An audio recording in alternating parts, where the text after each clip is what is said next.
This video is a little solar energy reality check if you're putting up solar panels in some place like Minnesota here.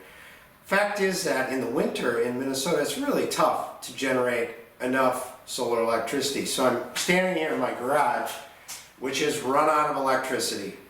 Despite being on a super energy saving program here the last week or so, because of very little sun, my battery pack is down to 41.7 volts. I'm generating a little tiny bit of electricity right now, 20 watts.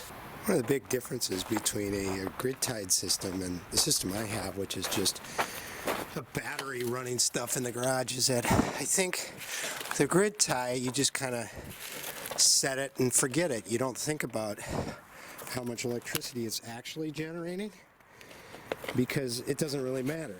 I mean, they tell you it's going to pay for itself in no time, but I really doubt that. When you got a system that, you depend on getting electricity, make sure your garage door opens, you pay a little bit more attention to the fact that your solar panels might be covered with snow. So you got to climb up here, get the snow off of them. You pay a lot of attention to the fact that it doesn't get sunny a lot of times in Minnesota, sometimes for weeks on end. And when it doesn't get sunny, you're not generating electricity. Even on the sunniest days, it's only sunny for about 6 hours. And when it's only sunny for 6 hours, the most power you can generate in a day is about, with these 9 panels that I have, is about 4.5 kilowatts of energy. That's about the most, maybe 5, let's say 5. So when you're talking about cost-benefit analysis of solar, if the most I could generate is 5 kilowatts, that's 5 times 13 cents, so about 50 cents worth of energy in a day. Typically, what I'll get in Minnesota is about 1.5, which is just enough to take care of my garage needs every day. And if I get less than that, I run out of power.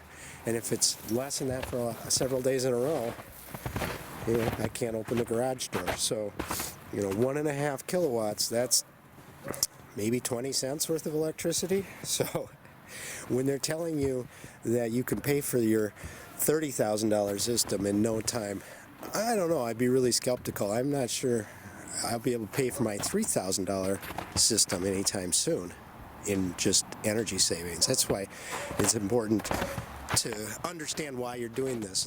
My goal isn't to make money or save money, it's to learn how to do this and learn about the different issues like this.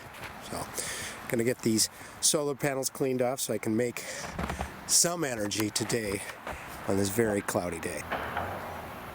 Oh, and I haven't mentioned yet that when it's below freezing, you're not supposed to charge these batteries, so you have to heat the battery up too.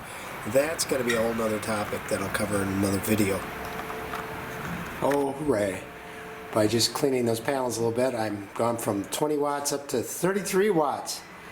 I can get it up to like 42.5 today. Might be able to turn the power back on.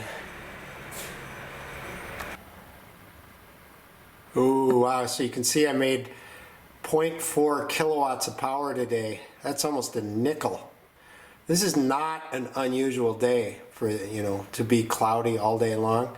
And you got to understand this is going to happen, especially if you live in Minnesota in the winter.